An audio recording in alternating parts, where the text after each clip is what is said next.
ನಮಸ್ಕಾರ ಸ್ನೇಹಿತರೆ, ಇಂದು ನಮ್ಮ ಹೊಲದಲ್ಲಿ ಸೀಡ್ಸ್ ಹಾಕ್ತಿರೋ ಒಂದು ವಿಡಿಯೋ ತೋರಿಸ್ತಾ ಇದ್ದೀನಿ ನೋಡಿ. ನಾವು ಈ ಮಿಷಿನ್ನ ಬಳಸ್ಕೊಂಡು ಸೀಡ್ಸ್ ಹಾಕಿದ್ರೆ ಬೇಗ ಕೆಲಸ ಆಗುತ್ತೆ, ಹಾಗೆ ರೈತರಿಗೆ ತುಂಬ ಉಪಯೋಗ. ಯಾಕೆಂದರೆ ಇದರಿಂದ ನಮಗೆ ಸಮಯ ಉಳಿಯುತ್ತೆ, ಹಾಗೆ ತುಂಬ ಸುಲಭವಾಗಿ ನಾವು ಇವು ಸೀಡ್ಸ್ನ ಹಾಕೋಬೋದು. ಸೈಲೇಜ್ ಮಾಡೋ ಸೀಡ್ಸ್ನ ನೋಡಿ, ಇದು ಒಂದು ಕಡೆ ಸೀಡ್ಸ್ ಬರುತ್ತೆ, ಇನ್ನೊಂದು ಕಡೆ ಫರ್ಟಿಲೈಸರ್ ಅಂದರೆ ಗೊಬ್ಬರ ಬರುತ್ತೆ. ಎರಡನ್ನೂ ಇದರೊಳಗಡೆ ಹಾಕ್ಕೊಂಡು ತುಂಬ ಸುಲಭವಾಗಿ ಇದನ್ನ ತಳ್ತಾ ಹೋಗ್ಬೋದು. ನಾವು ತಳ್ತಾ ಹೋದಂತೆ ಅದು ಒಂದೊಂದೇ ಸೀಡ್ ಬೀಳ್ತದೆ, ಹಾಗೆ ಅದು ಮಣ್ಣು ಸಹ ಅದೇ ಮುಚ್ಕೊಂಡು ಹೋಗುತ್ತೆ.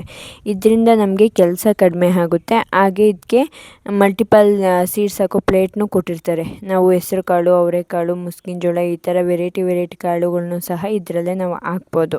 ಪಯನಿಯರ್ ಅಂತ ಹೇಳಿ ಒಂದು ಜೋಳ ಬರುತ್ತೆ, ನಾವು ಅದನ್ನು ಹಾಕ್ತಾ ಇದೀವಿ. ಇನ್ನು ವೆರೈಟೀಸ್ ಇರುತ್ತೆ, ಯಾವ್ದು ಬೇಕಾದರೂ ಹಾಕ್ಬೋದು. ಈ ಮಿಷಿನ್ ನಮಗೆ ಹತ್ತಿರದ ಒಂದು ಕೃಷಿ ಉಪಕರಣಗಳು ಸಿಗ್ತಾವಲ್ಲ ಅಂಗಡಿಲಿ, ಅಲ್ಲಿ ಸಿಗುತ್ತೆ.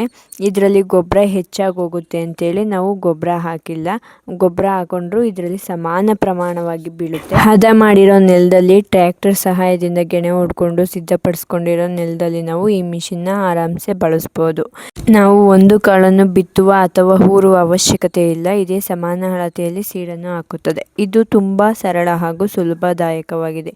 ಮುಂದಿನ ವಿಡಿಯೋಗಾಗಿ ಸಬ್ಸ್ಕ್ರೈಬ್ ಮಾಡ್ಕೊಳ್ಳಿ. Thank you.